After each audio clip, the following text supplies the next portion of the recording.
Ephesians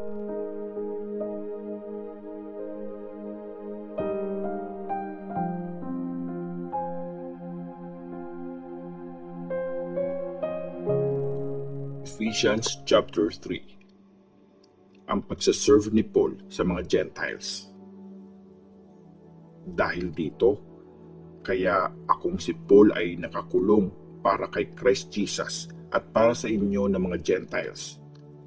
Alam kong nabalitaan nyo na binigay sa akin ng Diyos ang trabahong ito para sa ikabubuti nyo, kasi mabait talaga siya. Na-reveal na sa akin ng Diyos ang sikretong plano niya. May maikling sulat na ako tungkol dito. Pag binasa nyo yung sulat ko, malalaman nyo ang pagkakaintindi ko sa sikreto tungkol kay Christ. Hindi ito nalaman ng mga tao noong unang panahon, pero pinaalam ito ngayon ng Diyos sa mga banal na apostles at sa mga prophets sa tulong ng Espiritu. Ito ang sikreto.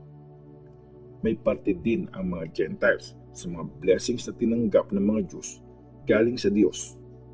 Kasama sila sa iisang katawan at may share sila sa pangako ng Diyos na ibinigay dahil kay Christ Jesus sa tulong ng magandang balita.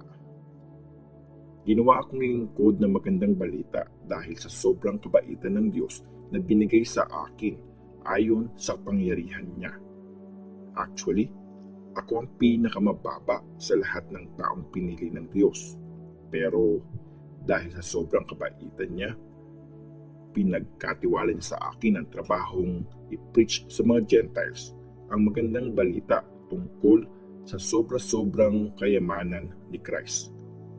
Kasama dito ang ipaalam sa lahat ng tao kung paano mangyayari yung sikretong plano ng Diyos. Noong unang panahon, hindi ito pinaalam ng Diyos na nag-create sa lahat ng bagay. Ngayon, dahil sa church, malalaman ng lahat ng mga leader, ng mga angels, at mga may kapangyarihan sa langit ang karunungan ng Diyos sa iba't ibang itsura nito. Ginawa ito ng Diyos ayon sa plano niya bago pa niya create ang mundo. At nangyari yun sa tulong ni Christ Jesus na Panginoon natin. Dahil nakipag-isa na tayo kay Christ nung nagkaroon tayo ng faith sa Kanya, confident na tayo at hindi natatakot lumapit sa Diyos. Kaya huwag na kayong malungkot kung naghihirap man ako para sa inyo. Kasi kayo ang makikinabang dito. Ang pagmamahal ni Christ. Dahil dito, nakaluhod akong nagpe-pray sa Ama. Galing sa Kanya ang pangalan ng bawat pamilya sa langit at sa lupa.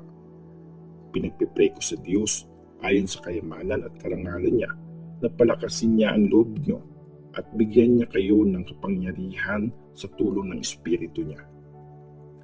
Pinagpipray ko na lagi sanang nasa puso niyo si Christ dahil nagtitiwala kayo sa Kanya. Prayer ko na sana pagmamahal ang gawin niyong ugat at pundasyon ng lahat ng gagawin nyo para malaman nyo at ng lahat ng mga taong pinili ng Diyos yung lawak, haba, taas at lalim ng pagmamahal ni Christ sa inyo. Sana maintindihan nyo ang pagmamahal ni Christ kahit hindi yun kayang abutin ng isip ng tao para mas makilala nyo pa kung sino talaga ang Diyos. Ngayon, para sa Diyos na kayang gawin sa atin ang higit pa sa hinihingi o iniisip natin dahil sa pangyarihan niya. Sa Kanya ang papuri sa church dahil kay Christ Jesus sa lahat ng generations magpakailanman. Amen.